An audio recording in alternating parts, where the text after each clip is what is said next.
नमस्कार, news bye scope देख रहे हैं आप। मैं हूं मनीष कुमार वर्मा। तो आज बता दें, बिहार के अंदर एक सबसे बड़ी खबर ये आ रही है कि स्मार्ट मीटर को लेकर आरजेडी आज प्रदर्शन करने वाली है और कई प्रखंडों में यह प्रदर्शन होगा। बिहार के कई जिलों में आरजेडी स्मार्ट मीटर को लेकर प्रदर्शन करेगी। आरजेडी का आरोप है कि जेडीयू और एनडीए सरकार जिस तरह से बिहार के अंदर स्मार्ट मीटर लगा रही है, उससे आम पब्लिक को काफी नुकसान हो रहा है। पब्लिक त्राहिमाम कर रही है। जो पब्लिक है, आम पब्लिक है, मजदूर है, गरीब हैं, किसान हैं, उनके जो बिजली के बिल है काफी आ रहे हैं। इससे लोग काफी त्रस्त हैं। तो ऐसे में स्मार्ट मीटर को लेकर आरजेडी जो है वो प्रदर्शन कर रही है और कोशिश ये की जा रही है कि स्मार्ट मीटर को लेकर जो जेडीयू है, बीजेपी है, वो थोड़ा बैकफुट पर आए। यूं कहे कि जो एनडीए गठबंधन है वो थोड़ा बैकफुट पर आए। महिप जुड़ चुके हैं हमारे साथ, हमारे संवाददाता पूरी जानकारी के साथ लाइव जुड़ चुके हैं। महिप, बात की जाए तो आज जो है कई प्रखंडों में आज आरजेडी प्रदर्शन करने वाली है, मीटर को लेकर, स्मार्ट मीटर को लेकर प्रदर्शन करने वाली है। तो इसको लेकर राजनीति भी काफी गर्म है। ऐसे में जेडीयू और आरजेडी में खींचतान काफी बढ़ती हुई दिख रहा है। जी बिल्कुल मनीष जी, अब मैं बता दूं जिस तरह से 543 प्रखंडों में स्मार्ट मीटर को लेकर जो है वो प्रोटेस्ट है, आंदोलन है। और आपको बता दें कि इस समय बिहार में नेता प्रतिपक्ष तेजस्वी यादव भी नहीं है, वो विदेश दौरे पर हैं। जो 543 प्रखंडों में जो स्मार्ट मीटर को लेकर आंदोलन चलाया जा रहा है उसमें प्रखंड स्तर के नेता हैं, कोई बड़े नेता नहीं है। ना ही तो आरजेडी के प्रदेश अध्यक्ष जगदानंद सिंह किसी भी प्रखंड में गए हैं, जाके वहाँ उस प्रोटेस्ट में भाग ले रहे हैं, और ना ही कोई मुख्य प्रवक्ता हैं जो कि जाके वहां बैठे, जैसे शक्ति सिंह यादव हो गए या फिर जो भी आरजेडी के सीनियर लीडर हैं उदय नारायण चौधरी से लेते हुए कोई भी बड़े नेता इसमें नहीं है। दूसरी तरफ कहा जाए कि जो नब्ज पकड़ा था जनता का आरजेडी ने कि हमें अब प्रोटेस्ट करना है बिहार विधानसभा चुनाव 2025 को लेकर, कि हमें जनता के दिल पर राज करना है, ये बहुत ही अच्छा नब्ज था, बहुत ही अच्छा इशू था। लेकिन अब कहीं ना कहीं जिस तरह से प्रोटेस्ट की बात आ रही है उसमें अब पूरी तरह से जो है वो घिरती नजर आ रही है आरजेडी, क्योंकि कोई भी बड़े नेता इस प्रोटेस्ट में जो है वो शिरकत नहीं कर रहे हैं। वही अब इसको लेकर जो है आपको बीजेपी है चुटकी ले रही है, कह रही है जिन लोगों को टोका फंसाकर बिजली चोरी करने का आदत था वही लोग प्रोटेस्ट कर रहे हैं। बाकी इसमें कहीं भी वैसे लोग नहीं हैं, कहीं भी अच्छे लोग नहीं हैं जो इस प्रोटेस्ट में भाग लें। राजनीति अब दोनों ओर से पूरे चरम पर है। आरजेडी कह रही है कि हम आपने जनता के साथ धोखा किया है, और बीजेपी कह रही है कि आप लोग जो बिजली टोका फंसाकर चोरी करते थे इसलिए अब आप लोगों को चोरी करने का मौका नहीं मिल रहा है, इसलिए आप लोग लगातार प्रोटेस्ट कर रहे हैं। वही बड़ी जानकारी आपने दी कि बड़े बड़े नेता जो है वो इस आंदोलन में शामिल नहीं हो रहे हैं। तो क्या सिर्फ इसका खाका तैयार कर दिया गया था? और ऐसे में तेजस्वी यादव कहाँ है? क्या तेजस्वी यादव दुबई से नहीं आए? रोहिणी आचार्य क्या शामिल नहीं होंगी इस पूरे प्रोटेस्ट में, इस पूरे प्रखंडों में जो हो रहा है? क्या मीसा भारती इस प्रोटेस्ट में, इस प्रदर्शन में शामिल नहीं होंगी? लालू प्रसाद यादव नहीं शामिल होंगे? राबड़ी देवी शामिल नहीं होंगी? अगर ये लोग नहीं होंगे तो फिर कौन होगा? जी बिल्कुल मनीष जी, अपने दर्शकों को बता दें कि लालू प्रसाद यादव की तबीयत ठीक नहीं रहती है। वो आए दिन जो है लगातार अपनी चेकअप और स्वास्थ्य चेकअप के लिए जाते रहते हैं। साथ ही जो नेता प्रतिपक्ष तेजस्वी यादव हैं वह दुबई में हैं और अभी तक दुबई से नहीं आए। हाँ, उन्होंने आज से 3-4 दिन पहले जरूर फेसबुक में सामने आके जो है वो जनता से अपील की थी और अपने कार्यकर्ताओं से अपील किया था कि 1 तारीख से शुरू होने वाले प्रोटेस्ट में भाग लें। तो दूसरी तरफ आपको बता दें कि मीसा भारती जो पाटलिपुत्रा लोकसभा की जो सांसद हैं उन्होंने अभी तक इसको लेकर कुछ भी नहीं कहा है और उनका एक अलग ही राग रहता है। वो अभी जो है अलग विषय को लेकर चलती हैं। बिहार में बाढ़ है, लेकिन जो आरजेडी का मुख्य मुद्दा स्मार्ट मीटर है उस पर ना ही तो उन्होंने अभी तक कुछ बोला है और ना ही इसको लेकर अपनी जुबान खोली है और ना ही यह बताया है कि वो कहीं रहेंगी। लालू प्रसाद यादव की सबसे छोटी बेटी है रोहिणी आचार्य, वह भी इन दिनों राजनीति में काफी ज्यादा सक्रिय दिखती हैं। बाढ़ को लेकर वो आई हुई है पटना, और जो छपड़ा में जो छपड़ा के इलाके हैं जिसमें बाढ़ का पानी आया वहां जरूर जा रही हैं, लेकिन अभी तक उन्होंने भी स्मार्ट मीटर के प्रोटेस्ट को लेकर कोई बात नहीं कही है। तो क्या समझा जाए महिप यहाँ पर कि ये जो स्मार्ट मीटर को लेकर बात चल रही है, तो क्या खुद आरजेडी इसको सीरियस नहीं ले रही है? खुद आरजेडी इसको ज्यादा सीरियस लेकर नहीं चल रही है, या फिर आरजेडी ये देख रही है कि इस प्रोटेस्ट से हमें कितना फायदा होगा, अगर फायदा होगा तब तो हम आएंगे, अगर कुछ ज्यादा फायदा नहीं होता है तब फिर इसको वहीं पर छोड़ देंगे। तो क्या आरजेडी इस प्रोटेस्ट को ज्यादा सीरियसली नहीं ले रही है? जी बिल्कुल मनीष जी, आपको बता दूं, अपने दर्शकों को भी बता दूं कि जो आरजेडी है उसने तैयारी तो की थी, मगर जो कहा जाता है कि जो इनके नेता हैं वो एकत्रित नहीं हो सके, एक मंच पर नहीं आ सके, क्योंकि तेजस्वी यादव अगर पटना में रहते तो भले ही कुछ हो सकता था।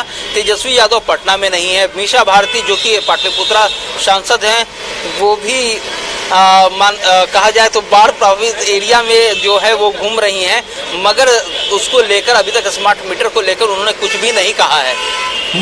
कुछ भी नहीं कहा है, कोई नहीं कुछ कह रहा है। तो फिर आखिर ये प्रोटेस्ट किसके सहारे हो रहा है?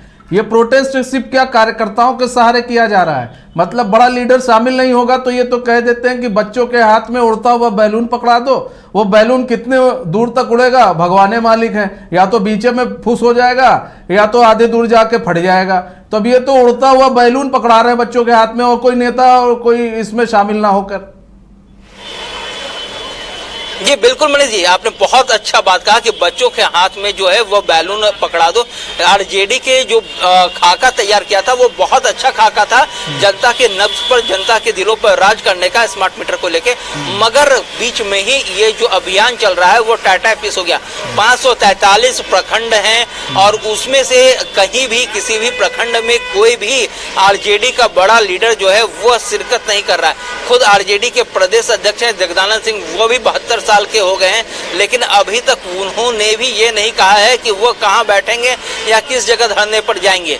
और दूसरी बात है कि शक्ति यादव जो आरजेडी के मुख्य प्रवक्ता हैं, उन्होंने भी अभी तक ये नहीं क्लियर किया है कि वो कहां बैठेंगे। तो एक तरह से सिर्फ एक आंदोलन की तैयारी करके उसे बीच रास्ते में ही छोड़ दिया जाए, यह कहना गलत नहीं होगा। मतलब यही तो हुआ ना कि ऐसे में ऐसा तो नहीं है कि बाढ़ को देखते हुए अब यहाँ पर ये हो रहा है, इनको समझ नहीं आ रहा, कई जिलों में तो बाढ़ है, बाढ़ से प्रभावित हैं, और ऐसे समय में आंदोलन रख दिया है और इनको भी अब समझ में नहीं आ रहा। अब कह तो दिया है, अब पीछे हटेंगे तो लोग कहेंगे तो भैया करना ही करना है, लेकिन कई जिले बाढ़ प्रभावित है तो इनका आंदोलन होगा कैसे? सवाल तो ये है, कितने जिले तो बाढ़ प्रभावित हैं।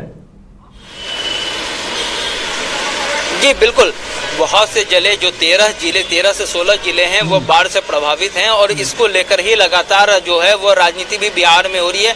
विपक्ष के द्वारा कहा जा रहा है कि सरकार की तरफ से कोई तैयारियां नहीं है, लेकिन जिस तरह से विपक्ष ने जो स्मार्ट मीटर को लेकर आंदोलन छेड़ा था वो कहीं ना कहीं अब बाढ़ की विभीषिका में गुम होता दिख रहा है। अब इन लोगों के सामने ये समझ में नहीं आ रहा है कि 543 प्रखंड हैं और 16 जिले हैं, तो 16 जिले में बहुत से ऐसे भी प्रखंड हैं जहां बाढ़ की विभीषिका है, और इस समय जो इनके नेता है वो बाढ़ के बीच पानी में बैठ के किसी भी घर के सामने प्रोटेस्ट नहीं कर सकते हैं, क्योंकि पानी की जो धारा है, मतलब पानी की जो लहर है, जो बाढ़ के जाल में जो है इनका पूरा प्रोटेस्ट फंसा हुआ है, वो बाढ़ के जाल में फंस गया है। बाढ़ के पानी में मनीष जी, मैं यहाँ कहूंगा कि बाढ़ के पानी में जो है इनका प्रोटेस्ट बह गया, अगर इसको इस तरह से कहा जाए तो बहुत ही सटीक होगा। हाँ, मतलब बाढ़ के पानी में प्रोटेस्ट इनका जो है फंसता हुआ और बहता हुआ नजर आ रहा है। लेकिन देखिए बात तो यहीं पर यही है ना कि सवाल इसलिए भी उठ रहे हैं क्योंकि अब तो सत्ता पक्ष सवाल उठाएगा भैया, और जो वास्तव में पब्लिक परेशान है स्मार्ट मीटर को लेकर उसका क्या? फिर तो उसके साथ तो फिर ये मजाक हो जाएगा कि भाई आपके प्रोटेस्ट का असर नहीं दिखेगा, आप कहोगे नहीं जी हम तो मजदूरों किसानों के लिए प्रोटेस्ट कर रहे थे, उसका असर नहीं दिखेगा। भाई सरकार तो ये समझेगी कि असर नहीं दिखा यानी कि प्रोटेस्ट जो है प्रभावी नहीं रहा, और हम जो कर रहे हैं वो सही है।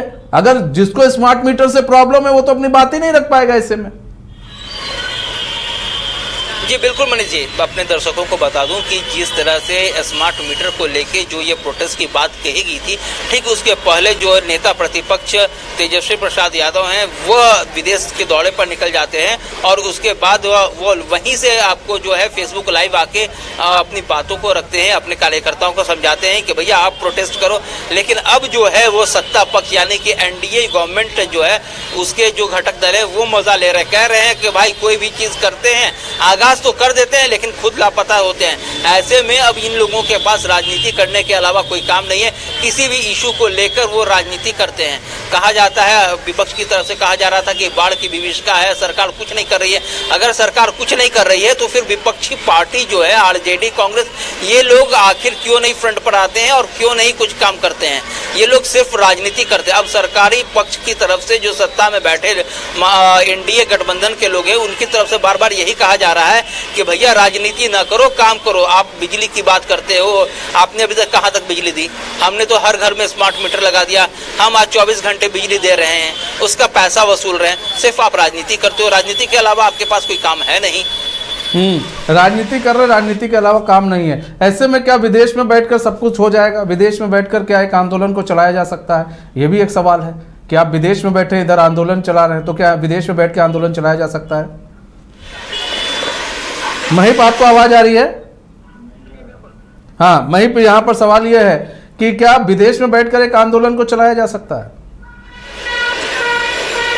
जी बिल्कुल, यही सवाल जो है अब राजनीति का केंद्र बन गया है कि जो स्मार्ट मीटर को लेकर जो आंदोलन आरजेडी ने आज से शुरू किया है और खुद नेता प्रतिपक्ष लीडर ऑफ ऑपोजिशन बिहार विधानसभा वो इस समय पटना में नहीं है और इस आंदोलन की जो तैयारियां हैं, जो रूपरेखा है, क्या सिर्फ बना देने से और कार्यकर्ताओं के ऊपर छोड़ देने से वह सफल हो पाएगी? ये सवाल जो है यक्ष प्रश्न बना हुआ है और इसी को लेकर जो है आपको सत्तारूढ़ दल, चाहे वो एनडीए के जो घटक दल हैं, चाहे आप बीजेपी की बात कर लें, जेडीयू की बात कर लें, हिंदुस्तानी अवाम मोर्चा की बात कर लें और जो ये घटक दल हैं 3, वो लगातार इसको लेकर जो है सवाल उठा रहे हैं कि आखिरकार जब इनका कोई नेतृत्व करता इस आंदोलन में भाग नहीं ले रहा है तो आखिरकार इस आंदोलन का क्या होगा? यह आंदोलन कहीं ना कहीं टाटा फिश ही नजर आ रहा है। ठीक है भाई, बहुत बहुत धन्यवाद हमारे साथ जुड़ने के लिए और तमाम जानकारी साझा करने के लिए। तो फिलहाल जैसा कि अभी हमारे संवाददाता बता रहे थे कि भाई एक बड़ा आंदोलन की तैयारी तो आरजेडी ने किया, लेकिन सारे इस आंदोलन पे पानी तब फिरता हुआ नजर आ रहा है। कोई बड़ा नेता इसमें शामिल नहीं हो रहा है और ना ही कोई बड़ा नेता इसमें दिख रहा है। पूरे आंदोलन में कोई दिखेगा, सब लोग अपने अपने जगह मस्त हैं, कोई भी कहीं भी है। बस ये है कि जो कार्यकर्ता है, कार्यकर्ताओं के सहारे इस आंदोलन को छोड़ दिया गया। अब देखना होगा ये जो स्मार्ट मीटर को लेकर आरजेडी इतने दिन से पूरा माहौल तैयार कर रही थी, ये माहौल कितना कामयाब